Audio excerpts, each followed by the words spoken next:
is Noam Wasserman. I am a professor at the University of Southern California. I'm the founding director of Founder Central, which is a center that is devoted to helping founders and other people who can learn from founders be able to go and do things a lot better, whether it's a startup or whether it's in life. The current project that I've been working on for a little while, in addition to Founder Central, to go and take a bunch of the lessons that we have been able to learn about founders and apply them to all the other walks of life. The beginning of this, the trigger for me, I can take you back a couple of decades of what I was doing and then to a key pivotal conversation that I had. The decade before this conversation, I had been focused like a laser on founders. Had gone and done a whole bunch of research where every paper had to have the word founder in the title. I developed a course called Founder's Dilemmas. I was in the middle of writing a book where founder was the first title of it. And so the ways in which I was thinking about myself and my focus was all on founders. And I had in 2010 a student come by who was taking my Founder's Dilemmas course and sat down right across from me. I thought it was going to be a typical conversation with a student. And he looked me right in the eye and he said, "Noam, I'm never going to be a founder, but your course has already changed my marriage." And so got my eyebrows up, like I was totally not thinking about myself in terms of any other ways except the first part of what he was saying. I want to go and have founders be able to go and do a better job. And he was telling me that your course is irrelevant for that career side of my life, but for all the others walks of my life, for the relationships, for going and founding a family and things like that, that it's got all sorts of ways that he was seeing lessons that he was taking away from every class. And that was the first time he essentially grabbed me by the lapels, shook me, and said, "Noam, this isn't an entrepreneurship course, this is a life course that you're going and teaching." And that was the first time that I ever went and looked at the material through that lens and started seeing all sorts of ways that I was myself going and applying it to different pieces of my life. My students started hearing stories from them about the ways in which they were going and doing it the same way. I added an assignment to my class where the last assignment is a blogging assignment to go and take a best practice around founders and teach it to someone who will never be a founder, will never see the inside of a startup, but at the inflection points of life that they might be able to do a better job about making decisions or doing something that is going to be a better thing than they would have defaulted to. And so that's where I started seeing all the different elements that all come together for it. And so back about 2015, 5 years later, I started thinking about what might be the next vista, the next book that I might go and write. I found it more intriguing, rather than doing version 2.0 of my first book, of the Founder's Dilemmas version 2.0, to go and take the lessons to this very different audience, to people who are never going to be founders, never have a startup on their business card, never think of themselves in terms of this, but have them be able to see how entrepreneurial thinking might be able to help them make better decisions, might be able to help them make the changes in life at those inflection points, might be able to help them architect relationships in a better way than they would have otherwise. And so that's why I went and started pulling all of those lessons together.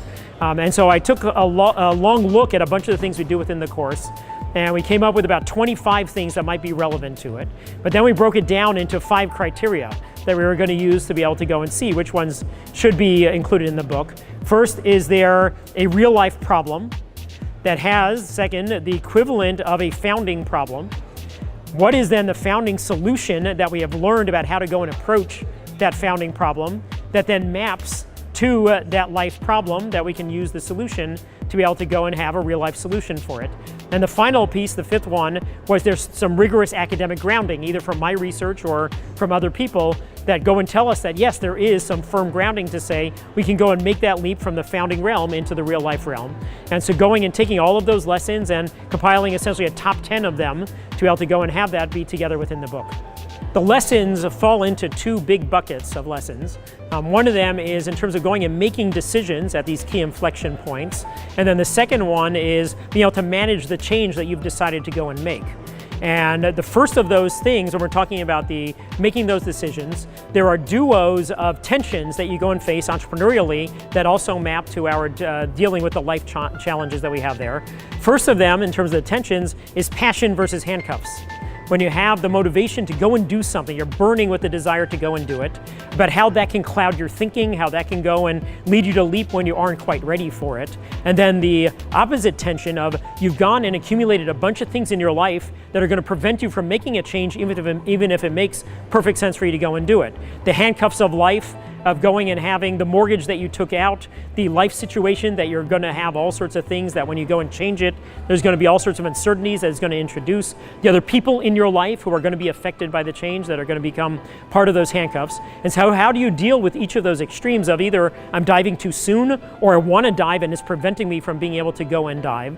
And so that's where you've got some motivation parts that come in, the decisions that you accumulate over time that individually make all the most sense in the world to go and do, but that they accumulate those golden handcuffs or the other ways that they're going to have psychic handcuffs for you that are going to prevent that change. And then the other things that you're thinking through, and this is something that we find and we talk all the time about founders and failure, but how do we go and actionably go and take failure and make it a friend? How do founders go and do it? And then how can we go and map that to life? And then the dual side of also success. Success a lot of times what we're reaching for, but there are also perils to success. And how do we go and plan around understanding when we go and achieve something we want, but then it introduces new challenges for us that we're not ready for? How can we proactively go and anticipate those and then be able to put in place a bunch of ways in which success is going to be an unadulterated plus for us rather than going and introducing all sorts of challenges for us? And so when we go and we hit a bump in the road, how do we get stronger from it? The way the best founders have gone and built that muscle at being able to be anti-fragile, being able to go and get stronger from being able to have challenges. And then the flip side of it, how do we anticipate the challenges of success and then be able to take a bunch of the things that founders are able to do very well at being able to have that set them up for the future, and how do we go and take those and apply those to each of those pieces of it?